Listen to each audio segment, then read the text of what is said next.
सद्गुरू श्री ब्रह्मचैतन्य महाराज गोंदवलेकर यांचं प्रवचन 17 जुलै.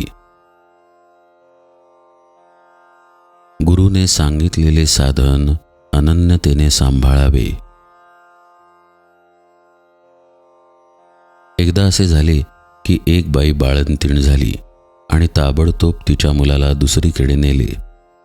पुढे काही वर्षांनी त्या दोघांची भेट झाली तेव्हा मुलाला ही माझी आई आणि त्या बाईला हा माझा मुलगा हे ओळखता आले नाही. तशासारखे आपले झाले आहे. आपण इथे कशाकरिता आलो हेच विसरलो आहोत.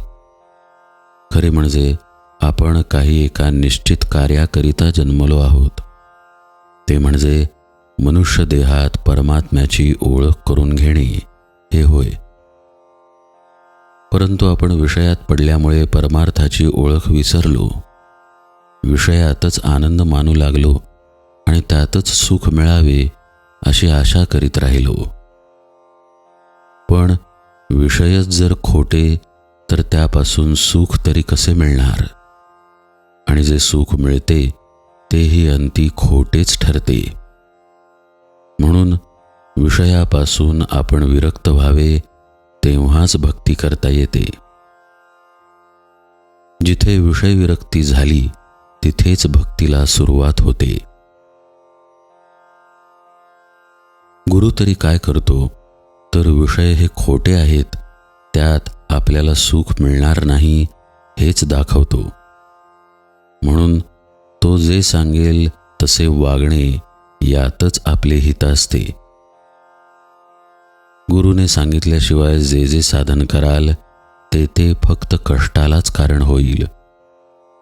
साधनाची कितीही आटाआटी केली आणि शरीराला कष्ट दिले तरी ते व्यर्थ जातील. कारण गुरु व्यतिरिक्त जी खटपट ती फारशी उपयोगाची नसते. गुरुने सांगितलेले साधन हलके मानून आपल्या मनाने केलेले साधन आपल्याला बरे वाटते, म्हणजे गुरुला गौणपणा दिल्यासारखे झाले. वास्तविक पाहता गुरु हा सर्वज्ञ आहे आणि तोच प्रत्यक्ष परमात्मा आहे ही भावना दृढ झाली पाहिजे.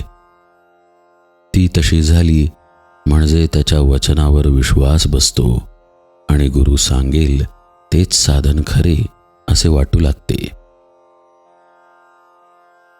गुरु तरी नाम हेच सत्य असे सांगतो आणि नामस्मरणाला आणखी दुसऱ्या काही साधनांची गरज लागत नसते हे पटवून देतो. नाम हेच साधन आणि तेच साध्य होय हे अक्षरशः खरे आहे.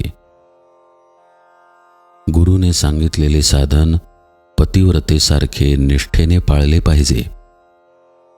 ती जशी आपल्या पतीशिवाय जगात दुसरा पुरुषच नाही असे मानते, त्याप्रमाणे आपण आपले साधन सांभाळले पाहिजे. जो असा अनन्यतेने वागतो त्यानेच गुरु आज्ञा प्रमाण मानली असे होते आणि त्यामुळेच त्याला खरे सुख होते. कुठेतरी आपले प्रेम असावे, कुणावर तरी आपला विश्वास असावा, कुठेतरी आपलेपणा असावा. आपण त्याचे होऊन राहावे अशी नेहमी इच्छा धरावी.